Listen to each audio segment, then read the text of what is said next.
நடந்தது தம்பியோட போகட்டும். இதுக்கு பிறகு வேற ஒரு ஆண் இது ஆம்பளை வந்துட்டு இந்த சமூகம் எல்லாம் பேயாம இருக்குது. இதே இது பொம்பளைக்கு நடந்திருந்தா டயர் எரிஞ்சிருக்கு. தம்பியோட நடந்தது தம்பியோடயே போகட்டும். அதாவது சச்சின் என்றவர், இந்த சச்சின் அக்கா இப்போ சொல்கிற கதை இதுதான். அதாவது இதே ஒரு பெண்ணுக்கு நடந்திருந்தால் இப்போ டயர் எரிஞ்சிருக்கும், அதாவது ஆர்ப்பாட்டம் நடந்திருக்கும் என்ற மாதிரி சொல்கிறேன். இந்த சமுதாயம் ஒரு ஆணுக்கு ஒரு ஒன்றும் வாங்கி தரையில்லை, அதாவது ஆணுக்கு ஒரு நியாயத்தை வாங்கி தரேன்ற மாதிரி சச்சின் தமக்கையார் புலம்புற காட்சியை தான் நீங்கள் பார்த்துருப்பீங்க. சமுதாயம் எனக்கு உண்மையாக சொல்ல போனால், நானும் அந்த சமுதாயத்தை சேர்ந்தவனாக இருந்தாலும் ஒரு சில சமுதாயத்தில் எனக்கு ஒரு வெறுப்பு இருக்குது. எப்படி என்று பார்த்தோம்னா, சாதியால் நாங்கள் பிரிஞ்சிருக்கிறோம், அதை விட இப்போ ஊரால் பிரிஞ்சிருக்கிறோம். ஸோ அதை விட இப்போ புலம்பெயர்ந்த சமுதாயம், அதாவது உள்நாட்டு சமுதாயம் என்று பிரிஞ்சிருக்கிறோம். ஸோ எங்களுக்கு பிரிவு மேலே பிரிவு, பல இயக்கங்களால் பிரிஞ்சிருக்கிறோம். அப்படியான பிரிவு மேலே பிரிவு. எங்களோட சமுதாயம்ன்றது இப்போ ஒன்றும் ஒற்றுமையாக இல்லை.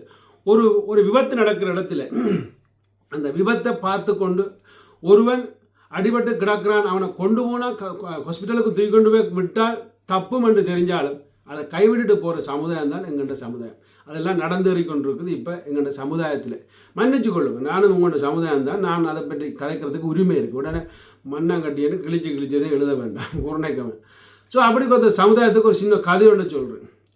அதாவது ஒரு அமெரிக்காவில் நினைக்கிறேன், அமெரிக்காவில் ஒரு நீச்சல் குளத்தில் ஒரு புள்ளி விழுந்துட்டுன்றதை ரோட்டில் போகிறவனுக்கு விளங்கிட்டுது. ஏன்னா அந்த புள்ள தண்ணிக்கு தத்தளிச்சு கத்துது. அப்போ தாய் எங்கேயோ கிச்சனுக்கோ எங்கேயோ எடுத்து. ஸோ இந்த பிள்ளையை காப்பாற்றுவதற்காக அந்த வீதியில் போனவன் அந்த வீட்டுக்குள்ளே பாயிறான். நாய் இருக்கோ இல்லாட்டி வீட்டுக்கு பிரச்சனை வருமோ அதோ இது ஒன்றுமே யோசிக்கலை. ஸோ அப்போ அந்த வீட்டுக்கு பாய்ஞ்சு அந்த பிள்ளைய அந்த நீச்சல் குளத்திலேருந்து காப்பாற்றுகிறான். கடைசியாக அந்த தாய் செய்த ஒரு எளிய வேலையும் உண்டு. அதாவது தாய் 5 லட்சத்துக்கு நஷ்டம் எடுத்துட சொல்லி அந்த வீட்டுக்குள்ளே ஒன்று ஆரை கேட்டு நீ வீட்டுக்கு பாஞ்சனின்றது கேஸ் போட்டது. அந்த விடயமெல்லாம் நீங்கள் கேள்விப்பட்டீங்களா தெரியல. ஆனால் அதுக்கு ஜட்ஜே பேசி அனுப்பினவர். ஸோ இந்த குழந்தையை காப்பானது அவனுக்கு நீ கேஸ் போடுறீன்ற மாதிரி. அதே மாதிரி இன்னொரு சம்பவம் நடந்துச்சு. அது இங்கிலாந்துலேயோ இல்லாட்டி எங்கேன்னு தெரியல. அது எப்படின்னா ஒரு துவக்கோட ஒரு திருடனை கலைச்சு கொண்டு ஓடுறார் போலீஸ். போலீஸ் இந்த கார் பின்னுக்கு போயிட்டு ஓடுற வழியால். உடனே இப்போ அவன் திருடன் குயிக்காக முன்னுக்கு ஓடிட்டான். ரோட்டில் ஓடிக்கொண்டிருக்கிறான். உடனே இன்னொருவன் வந்தவன் அவன் வேனோட துவக்கோட உள்ள ஆயுதத்தோட உள்ள போலீஸை உள்ளுக்குள்ளேன்னு சொல்லி அவனை ஏற்றி கொண்டு அப்படியே முன்னுக்கு போய் அந்த கல்லனுக்கு முன்னுக்கு போய் நின்று அந்த கல்லனை மறித்து அந்த கல்லனை முன்னுக்கு நின்றோன்னே காவல்துறை இறங்கி உடனே போய் கல்லனை மறித்து அரெஸ்ட் பண்ணுது. துவக்க காட்டி படணும், அவனை படுத்து அவனை பிடிச்சி அரெஸ்ட் பண்ணுது.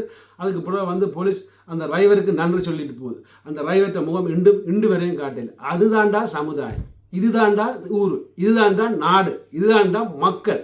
அதை புரியுங்கடா, அதை புரியுங்க. அது உங்கள் நடக்குதாண்டா? இல்லை, அது நடக்க போகிறதும் இல்லை.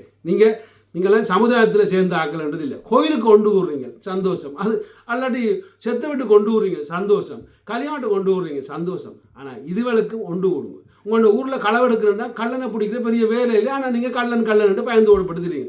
எல்லாரும் ஒன்று சேர்ந்தீங்கன்னா கல்லனை பிடிக்கலாம். ஆனால் நீங்கள் சேர மாட்டீங்க. ஏன்னா நான் சொன்ன மாதிரி பல விடயத்தால் பிரிஞ்சிருக்கிறீங்க. சாதியால், இயக்கத்தால், ஊரால், அடுத்தது புலம்பெயர்ந்த தேசம், அப்படின்னு பல விஷயத்தால் பிரிஞ்சிருக்கிறீங்க. அதாவது இப்போ இன்னொரு விடயத்துக்கும் வருவோம். இந்த சச்சின் இறப்புக்கு இந்த பெண்ணு தான் காரணம்ன்றது ஓரளவுக்கு தெரியுது. அதாவது எந்த சின்ன பொடிகளுக்கும் உண்மையாக சொல்லப்போனால் முதல் கொடுக்குற மொத்தம் அது ஒரு பெரிய ஒரு மொத்தம். அதை பற்றி உண்மையாக சொல்லப்போனால் அது கலைக்க போனால் செக்ஸை பற்றி கலைக்க வேண்டி வரும். அதுதான் எங்கள்கிட்ட பெரிய ஒரு பிரச்சனை.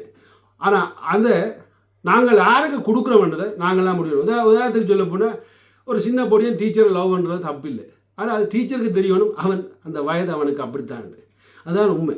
அதே மாதிரி ஒரு சின்ன பெண்ணு மாஸ்டர் லவ் பண்ணுறது தப்பு இல்லை. ஆனால் மாஸ்டருக்கு தெரியணும் இது யாருண்டு, அது என்ற ஸ்டூடெண்ட். ஸோ அந்த பக்குவம் இன்னும் எங்கள்ட இடத்துல வர வேணும். அது இன்னும் வர வேணுமெண்டா எங்கள்ட பாடசாலையில் நாங்கள் படிக்கல. இப்போ இங்கே என்ற 10 வயது 11 வயது என்ற மகனுக்கு எப்படி பொம்பளைகளுக்கு பீரியட் வருது, எப்படி பிள்ளை பிறகுது என்று எல்லாம் அவனுக்கு தெரியும். ஸோ அப்போ இதெல்லாத்தையும் நாங்கள் பாடசாலையிலேருந்து கற்றுக்கொள்ள வேண்டும். அப்போ கற்றுக்கொள்ளாட்டி அது பெரிய அளவில் எங்களுக்கு உதவி செய்யாது. நீச்சல் குளத்தில் நாங்கள் சாகுறோம். ஆனால் நீச்சல் பாடம்ன்றதே உண்மையாக இப்போ இருக்க வரைக்கும் நாங்கள் இருக்கல நீச்சல் பாடமே இல்லை. ஆனால் எங்கள் நாட்டை சுற்றி தண்ணி, ஆனால் எங்களுக்கு நீந்த தெரியாது. நான் ஜெர்மனில் வந்து தான் நீந்தி பழகினேன். இப்போ நான் நீந்துவேன். ஆனால் நீச்சல் குளம், அதுக்கு நாங்கள் நீச்சல் குளத்துக்கு நீஞ்ச தெரியாத ஒரு கூட்டம். ஸோ இதுதான் எங்கள்கிட்ட சமுதாயம். அதாவது இந்த பெண் உண்மையாக தண்டிக்க வேணும், மாற்றுக்கிறது இல்லை. இந்த வீடியோ நான் போட்ட பிறகு கனவேர் அதில் எழுதிக்கிறீங்க, நான் பார்த்தேன். அதாவது எல்லாரும் 100க்கு 99 வீதம், அதாவது எல்லாரும் எழுதிக்கிறீங்க அந்த பெண் தண்டிக்க வேணுமென்றதை. அப்படி என்றால் நான் சொல்கிற தீர்ப்பில், இந்த வீடியோவில் மக்கள் சொன்ன தீர்ப்பு தான் இந்த பெண் தண்டிக்க வேணும். இந்த பொண்ணின்ற ஃபோன் நம்பரை காவல்துறை உடனே போய் பறிக்க வேணும். இந்த பெண்ணிட்ட ஃபோனை வாங்கி அந்த ஃபோனில் உள்ள இன்னும் எத்தனை பேருடைய இந்த பெண்ணின்ற இதுகள் இருக்குன்றதை பார்க்கணும். ஸோ அதுக்கு பிறகு இவரோட என்ன நடந்துன்றதை பார்க்கணும். அதாவது இவர்கள் சொல்கிறத பார்க்கல இந்த பையனை காப்பாற்றிக்கலாம். அந்த ஒரு பெண் ஒரு ஆணை கெடுக்க முடியும், அதை மாற்றுக்கிறது இல்லை. ஒரு ஆண் ஒரு பெண்ணை கெடுக்க முடியும், அது மாற்றுக்கிறது இல்லை. ஆனால் நீ ஆசைப்பட்ட கடைசி வரையும் இருந்து வாழ், அது கர்மம். நீ கட்டினியோ விட்டுனியோ அது வேறு விஷயம். ஆனால் அவனை கொலை செய்கிற அளவுக்கு நீ விட்டு அவன் தற்கொலை செய்கிற அளவுக்கு நீ செய்கிறது தவறு. அதுதான் என்னுடைய குற்றச்சாட்டு. அப்போ அதால் இதை காவல்துறை உடனே இவரை தண்டிக்கிறதுக்கு அவ போய் ஒரு பரிசோதனை இல்லாட்டி ஏதோ ஒரு சோதனை நடத்த வேணும். அதை நடத்தி அதுக்கு ஒரு புரு எடுக்க வேணும்னா என்னுடையது. எனக்கு தெரியலை என்ன நடந்து கொண்டிருக்கணும். அந்த பெற்றோர் கேஸ் போட்டுனே அந்த பெண்மையில் இல்லாட்டி கேஸ் போட இல்லையா, அவன் கேஸ் போட வேணும். நிச்சயமாக புலமை பிரயோசனம் இல்லை. மக்கள் சமுதாயம் ஒன்றுமே வராது. நீங்கள் போய் கேஸ் போடுங்க. கேஸுக்கு பிறகு கேள்விகளை கேளுங்க, அதுக்கு பிறகு ஒரு தீர்வை கேளுங்க. அவ்வளோதான் தான் நான் சொல்லுவேன். ஸோ இதை முடிஞ்சவரை அங்குள்ள மக்கள் அதை நீங்கள்லாம் பார்க்கணும். நான் உங்களை சமுதாயம் என்று திட்டினதுக்கு காரணம் ஒன்று கொடுங்க. எதுக்கு ஒன்று கொடுங்க, ஒன்று சேருங்கள். அதாவது எவ்வளோத்துக்கு நாங்கள் ஒற்றுமையாக இருக்கிறோமோ அவ்வளோத்துக்கு அந்த எங்களோட சமுதாயம் பிளமாக இருக்குது. இப்போ எங்களோட சமுதாயம் அப்படி இல்லை என்றதை சொல்லத்தான் இந்த வீடியோ. அந்த செத்த சச்சின் என்ற ஒரு இளைஞனுக்கு தீர்வையும் வாங்கி கொடுங்க சமுதாயமே. நன்றி, வணக்கம்.